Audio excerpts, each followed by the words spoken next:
हाय। आज की वीडियो में 10 जीके का एमसीक्यू क्वेश्चन का डिटेल एनालिसिस करने वाले हैं जो कि एग्ज़ाम के दृष्टि से काफ़ी महत्वपूर्ण है, इसलिए वीडियो को पूरा देखें। Let's do it.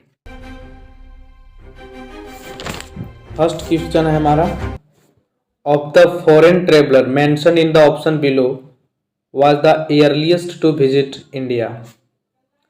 भारत में सबसे पहले आने वाले विदेशी यात्री कौन थे? भारत में आने वाले सबसे पहला विदेशी यात्री कौन थे? पहला है option Fahien, option B Megasthenes, option C Hiuen Tsang या option D none of these. तो मेगास्थनीज है। मेगास्थनीज वो भारत में आने वाले सबसे पहले विदेशी यात्री थे। मेगास्थनीज भारत में चंद्रगुप्त मौर्य के काल में आए थे। चंद्रगुप्त मौर्य के काल में और इसका आने का काल था वो 298 बीसी से 302 बीसी तक भारत में रहे थे। 302 बीसी तक भारत में रहे थे। मेगास्थनीज इस सेल्यूकस निकेटर के राजदूत थे। मेगास्थनीज ने एक पुस्तक भी लिखा हुआ है, उस पुस्तक का नाम है इंडिका नामक पुस्तक इन्होंने ही लिखा है। इंडिका नामक पुस्तक इन्होंने लिखे हैं। बाकी ऑप्शन जैसे कि फाइयान है सो चंद्रगुप्त विक्रमादित्य के समय आए थे। चंद्रगुप्त विक्रमादित्य के समय ये चीनी राजदूत थे। और हेनसांग ये भी चीनी यात्री थे और ये हर्षवर्धन के काल में आया था। हर्षवर्धन के काल में आया था।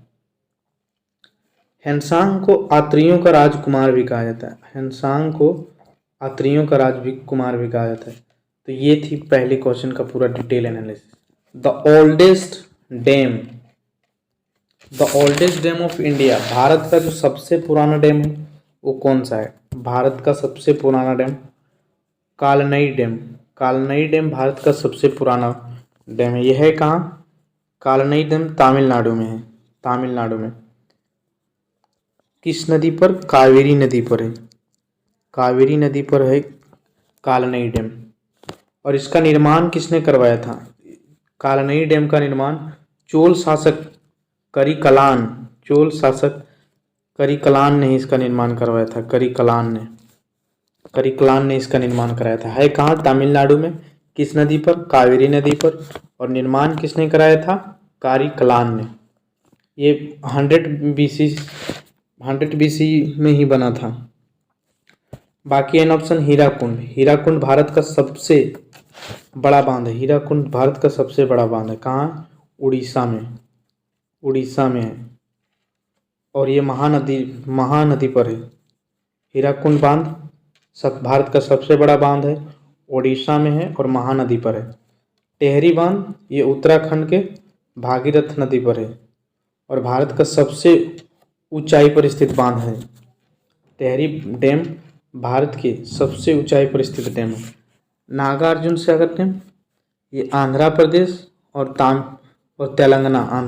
और तेलंगाना की सीमा पर है। और ये डैम है सो कृष्णा नदी पर बना हुआ है। कृष्णा नदी पर बना हुआ है। अलमाटी बांध भी कृष्णा नदी पर बना हुआ है। Next question, currency of Iran की करेंसी क्या है? ईरान की जो करेंसी है वो रियाल। ईरान की करेंसी है रियाल।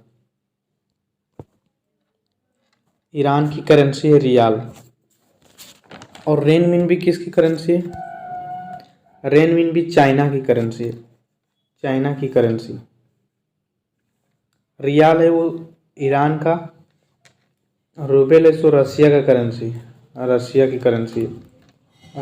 करेंसी है। और रेनमिनबी चाइना का करेंसी है। और दिनार किसका करेंसी है? दिनार बहुत सारे देशों की करेंसी है, जैसे यूरो बहुत सारे यूरोपियन कंट्री का करेंसी है।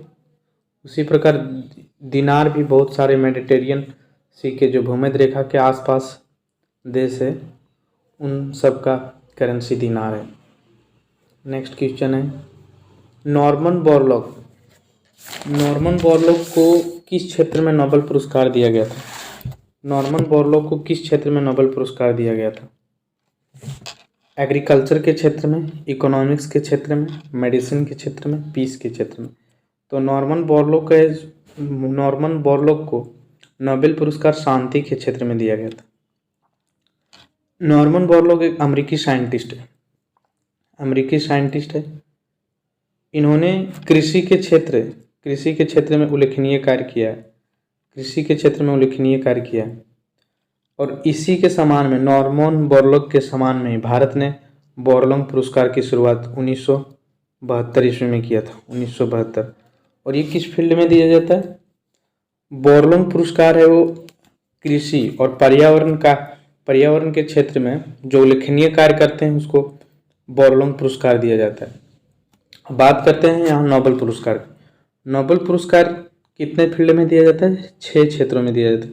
किस किस क्षेत्र में? फिजिक्स के क्षेत्र में, केमिस्ट्री के क्षेत्र में, मेडिसिन के क्षेत्र में, फिजिक्स के क्षेत्र में, केमिस्ट्री के क्षेत्र में, मेडिसिन के क्षेत्र में, लिटरेचर के क्षेत्र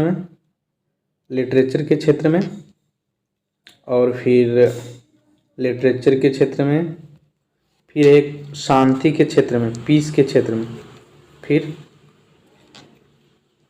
इकोनॉमिक्स के क्षेत्र में 6 फील्ड में दिया जाता है। फिजिक्स के क्षेत्र में, केमिस्ट्री के क्षेत्र में, मेडिसिन के क्षेत्र में और फिर मेडिसिन के क्षेत्र में, फिर लिटरेचर के क्षेत्र में, फिर हो गया पीस के क्षेत्र में, शांति के क्षेत्र में, फिर इकोनॉमिक्स के क्षेत्र में। और नोबेल पुरस्कार की शुरुआत किन्होंने की थी? नोबेल पुरस्कार की शुरुआत अल्फ्रेड नोबेल ने किया था। अल्फ्रेड नोबेल ने नोबेल पुरस्कार का शुरुआत किया था, अल्फ्रेड नोबेल। और ये नोबेल पुरस्कार दिया कब से जा रहा है? 1902 ईस्वी से। 1901 ईस्वी से पहली बार दिया गया था और हर एक साल ये दिया जाता है 10 दिसंबर को स्टॉकहोम में दिया जाता है। सारा पुरस्कार स्टॉकहोम में दिया जाता है 10 दिसंबर को। सिर्फ एक पुरस्कार, शांति का पुरस्कार है, सो नॉर्वे की राजधानी ओस्लो में दिया जाता है और बाकी स्वीडन की राजधानी स्टॉकहोम में दिया जाता है। और जो ये इकोनॉमिक्स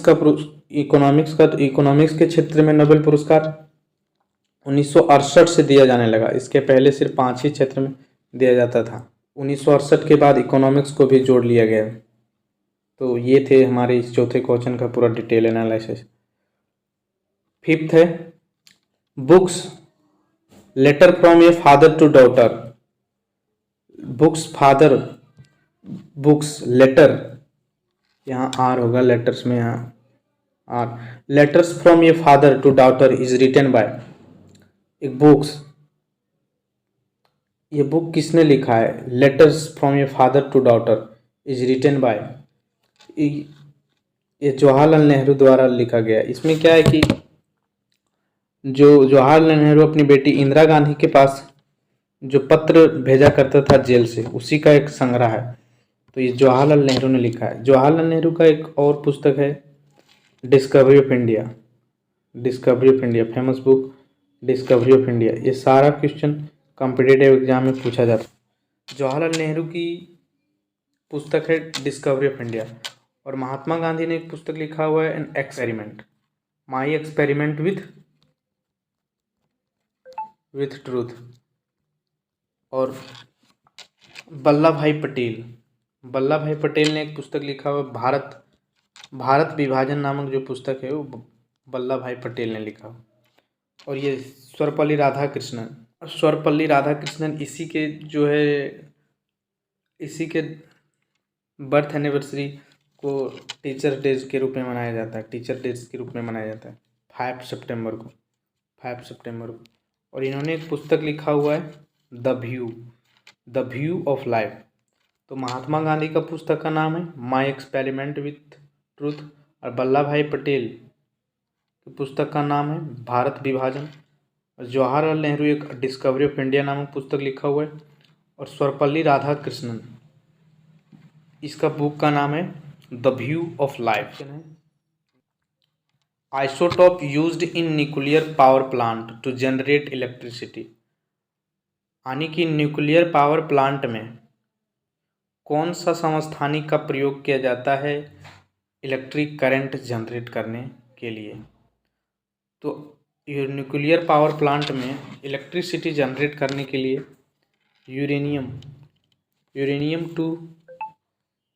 235 का यूज किया जाता है। यूरेनियम 235 का प्रयोग किया जाता है न्यूक्लियर रिएक्टर में इलेक्ट्रिसिटी प्रोड्यूस करने के लिए।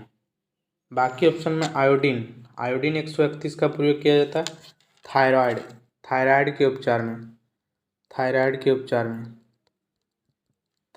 उपचार में। कैडमियम 190 का प्रयोग किया जाता है मेटल एलॉय यानी मिश्र धातु के विश्लेषण में कैडमियम 109 का। नेक्स्ट क्वेश्चन है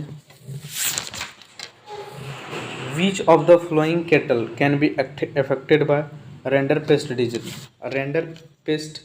रेंडरपेस्ट डिजीज के द्वारा कौन से जीव हैं सो अफेक्टेड होते हैं। सीप यानी कि भेड़, बी गोट बकरी, पिग सुअर। तो ये सारे जीव हैं जो रेंड पेस्ट बीमारी से ग्रसित है। क्या रेंड पेस्ट डिजीज एक वायरल डिजीज है, यानी कि विषाणु से होने वाला डिजीज है। और ये अक्सर जानवरों में ही फैलता है। इस बीमारी में क्या होता है कि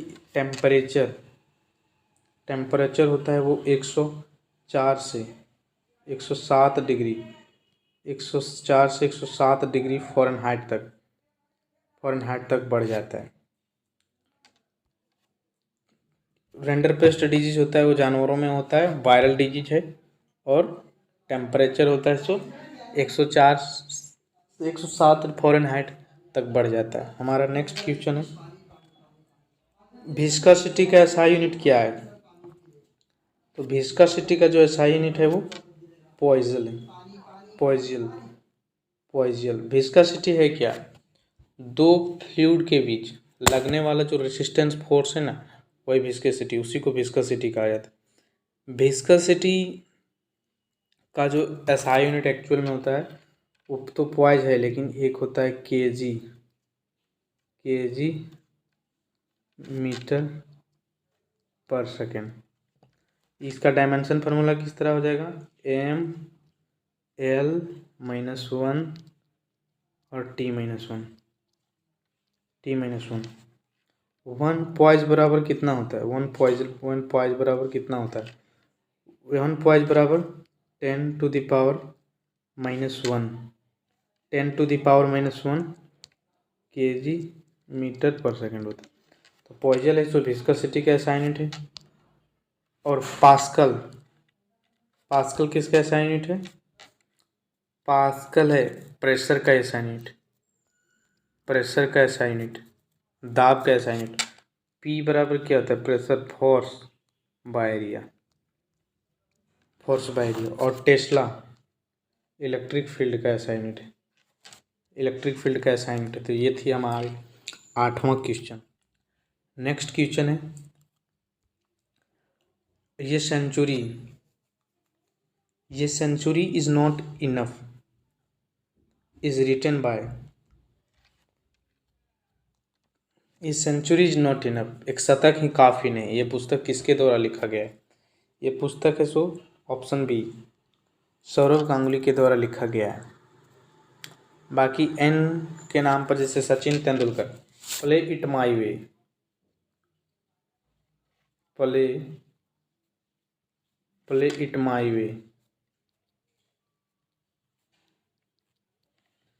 माई वे।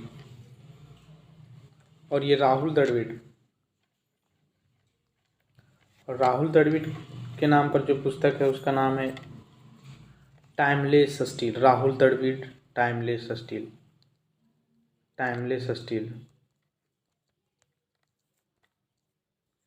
टाइमलेस स्टील नाम का पुस्तक राहुल द्रविड़ के नाम पर लिखा गया है। बाकी बीवीएस लक्ष्मण के नाम पर हाल ही में एक पुस्तक का विमोचन हुआ है। आप उस पुस्तक का नाम कमेंट बॉक्स में लिखें। तो हम नेक्स्ट क्वेश्चन देखते हैं। In which part of the constitution of India the provision relating to citizenship कि संविधान का कौन सा भाग नागरिकता से संबंधित है? तो भाग 2 है। भाग 2 वो नागरिकता से संबंधित है और ये भाग 2 में अनुच्छेद कितना से कितना तक है? 5 से 11 तक सिटीजनशिप। भारत में जो नागरिकता के बारे में जो सारी बात है वो अनुच्छेद 5 से 11 में ही किया गया। और पार्ट 1 क्या है? पार्ट 1 में यूनियन एंड टेरिटरी यानी भारत के जो सारे राज्य हैं या यूनियन टेरिटरी है उसके बारे में जिक्र है। Thank you.